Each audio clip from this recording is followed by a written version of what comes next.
Hello, Aquarius. Thank you for joining me for your monthly forecast for October.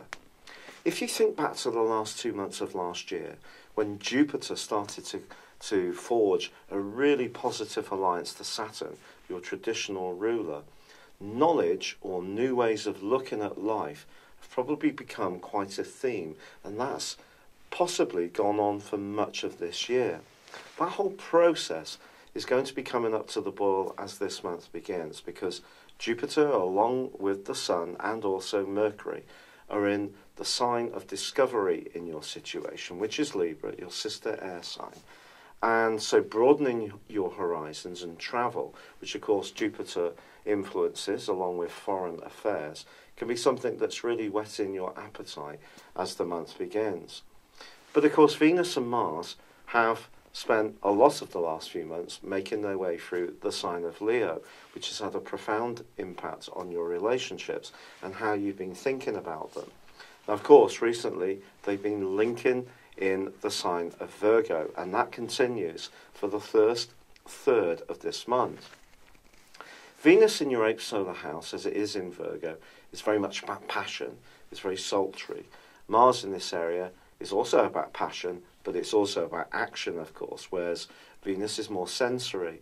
The combination together balances things out. Now, if you are someone who's interested in business, even though Aquarius people have a reputation of being hugely idealistic and not so tuned in to materialism, well, I think you may challenge that in the first 10 days of this month and could be very astute when it comes to some of the moves that you make. Now, equally, when it comes to your love life, you can be showing a much more passionate side of your nature, because perhaps the move of the North Node on the 6th of May, as it inverted back into Leo, and then the Leo new moon of July, and then of course the eclipse of August, all of that and the transition through Leo of Mercury, Venus and Mars has really put such a big emphasis on relationships. I do feel that now you're at that point of what does this all mean? And the relationships that are really meaningful can get deeper and more profound, and the ones that perhaps have come to the end are also going to be to the fore, because the 8th house that Venus and Mars are occupying is about ends as well as beginnings.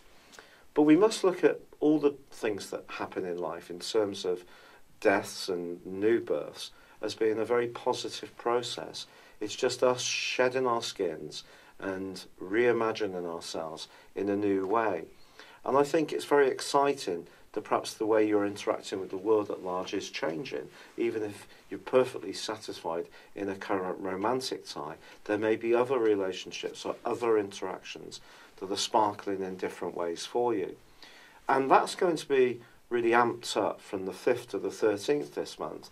Not because there is a full moon on the 5th, which is obviously fundamentally important, because that's asking you to think very much about your ideas, those that are going to be new and exciting and spontaneous and expansive against your current way of thinking.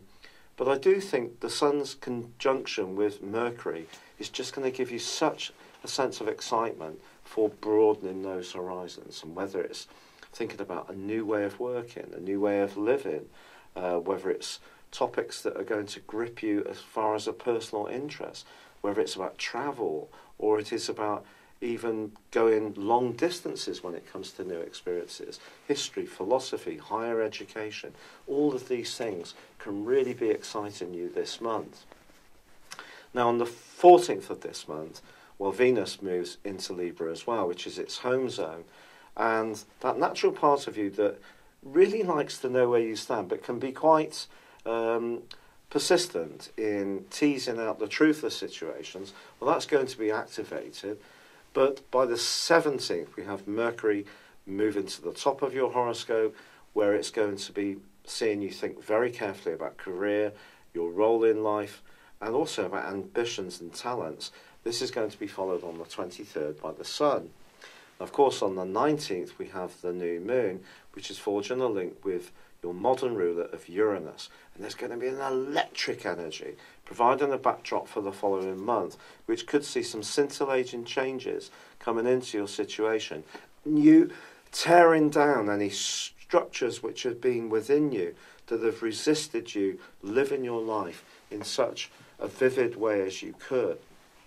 But of course, there's one thing I've not mentioned yet, and that is perhaps the most important event of this month, which occurs on the 11th, when Jupiter makes its transition into the sign of Scorpio, which for you is all about work. It's about the level of recognition you're getting. It's about your satisfaction about what you do. It's whether you're limiting yourself in some way. And over the next year, you have a fabulous opportunity to cast yourself in a new dynamic manner and perhaps seize some big prizes and goals. Now, that means in some way challenging that more idealistic, altruistic side of being an Aquarius. But it's nothing to be ashamed of to have ambitions. And those are going to be crystallized very strongly this month, from the 17th through to the 19th, when Mercury is alongside Jupiter, and then from the 23rd to the end of the month when the Sun is.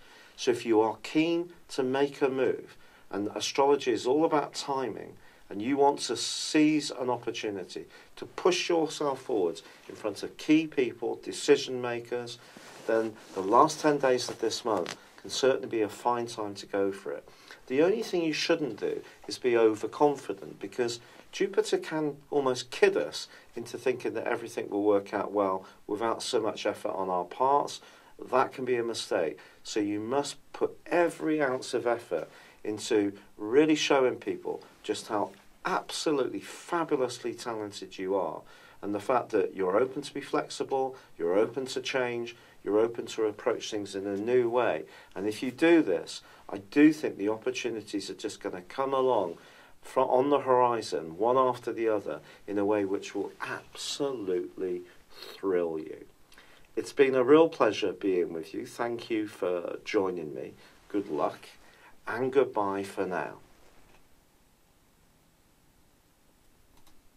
Hello, thank you so much for watching my video.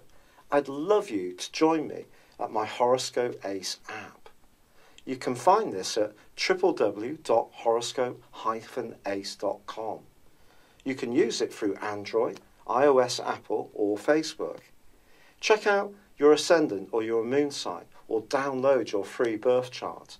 There's all your favourite videos, plus there are daily, weekly, monthly and yearly horoscopes for general, love, Chinese and Indian astrology. If your passion is tarot, there's my brilliant 3-card money or love tarot readings too.